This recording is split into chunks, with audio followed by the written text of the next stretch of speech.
नमस्कार। आज के इस ऐतिहासिक विश्लेषण में हम 15वीं सदी के उस सफर पर चलने वाले हैं जिसने दुनिया का भूगोल और इतिहास दोनों को हमेशा के लिए बदल कर रख दिया।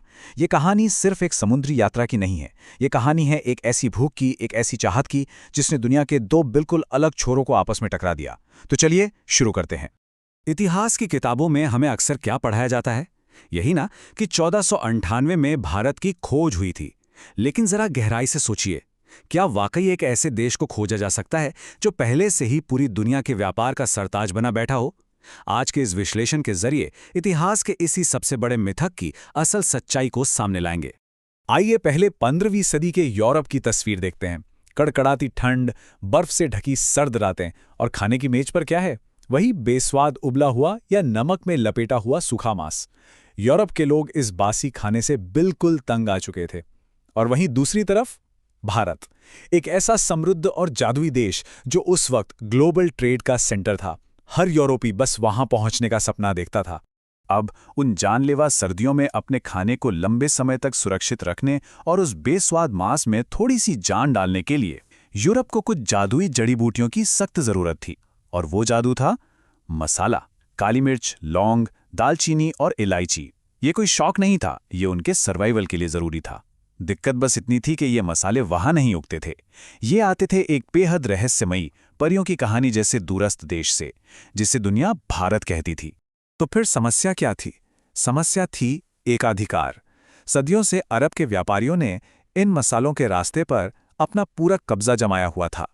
वो भारत से सस्ते दाम में मसाले उठाते और यूरोप के बाजारों में उन्हें सोने के भाव बेचते। वो एक तरह से भारी टैक्स वसूलने वाले बिचौलिए बन गए थे। और तो और उस्मानिया साम्राज्य यानी ऑटोमन एम्पायर की एक ऐसी विशाल दीवार खड़ी हो गई थी जिसने जमीन के रास्ते को पूरी तरह से ब्लॉक कर दिया था। अब जब जमीन का रास्ता ही बंद हो गया तो स्पेन और पुर्तगाल के राजाओं की तो रातों की नींद उड़ गई। समंदर का सीना चीर कर नया रास्ता निकालने की एक पागलपन भरी होड़ मच गई। 1487 में बार्थोलोम्यू डियाज तूफानों से हारकर वापस लौट आया था।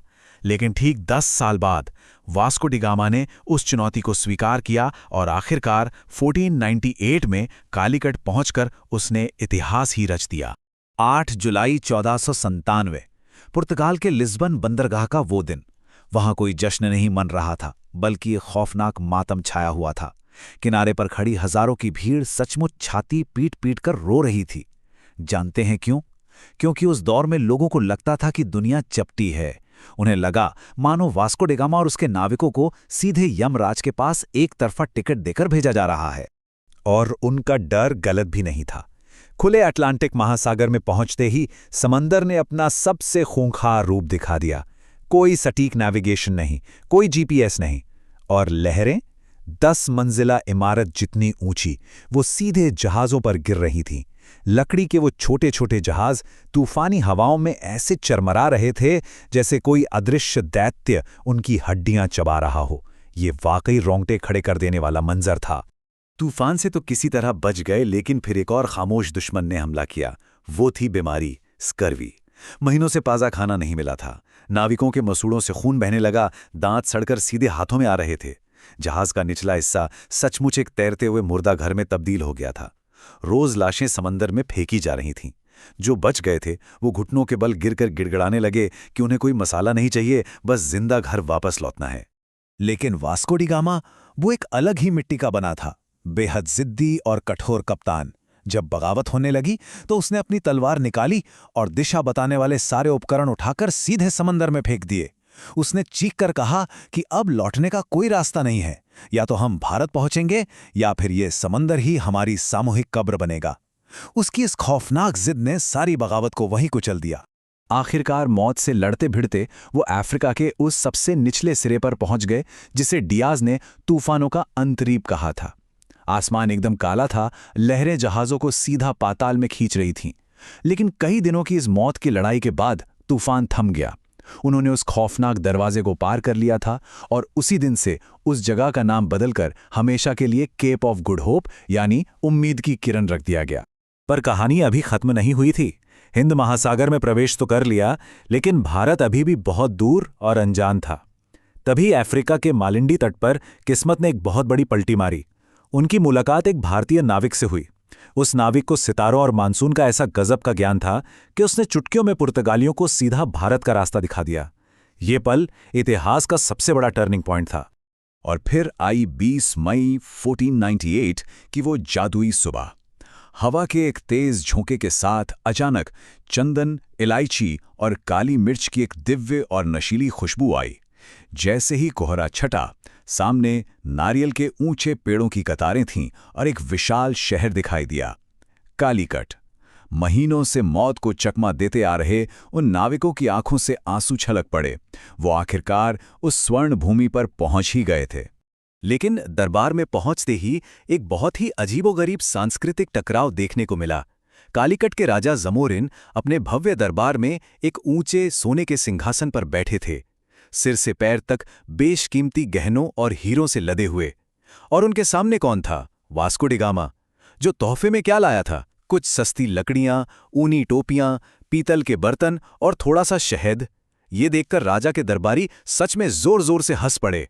दरबारियों ने भले ही मजाक उड़ाया हो, लेकिन जब वास्को डी गामा अपनी बची खुची कौड़ियों से जहाज़ों को मसालों से भरकर वापस लिस्बन लौटा, तो नतीजे होश उड़ा देने वाले थे।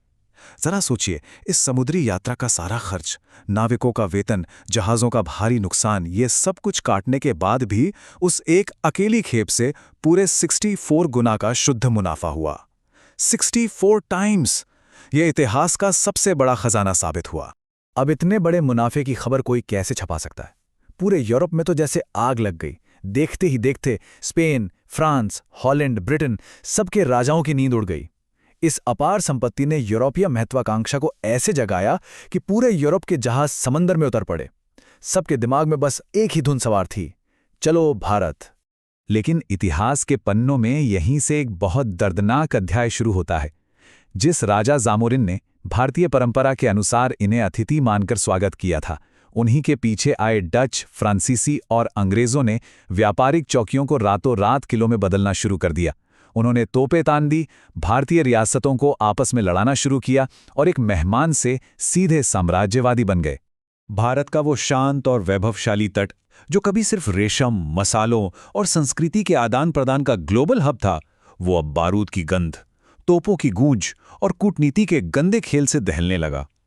जिस देश ने अजनबियों को पनाह दी थी, उसी स्वर्ण भूमि को सदियों तक उपनिवेशवाद की भारी बेड़ियों में जकड़ दिया गया, सिर्फ इसलिए ताकि यूरोप की सड़कें और महल चमक सकें। इतने अकल्पनीय शोषण और घोर अंधकार के बावजूद एक सच्चाई कभी नहीं बदली। भारत सिर्फ एक जमीन का टुकड़ा नहीं था जिसे कोई भी नाविक आकर खोज ले।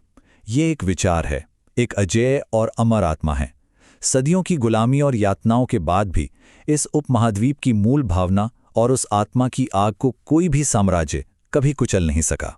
दुनिया ने इस अजेय भारत को तब देखा जब 15 अगस्त 1947 को इस देश ने अपनी छाती पर रखी गुलामी की बेड़ियों को एक झटके में तोड़कर फेंक दिया। जब लाल किले की प्राचीर से आसमान में तिरंगा शान से लहराया, तो ये साबित हो गया कि एक अमर विचार को हमेशा के लिए किसी पिंजरे में कैद नहीं किया जा सकता। राष्ट्र ने आखिरकार अपनी संप्रभुता वापस छीन ली थी।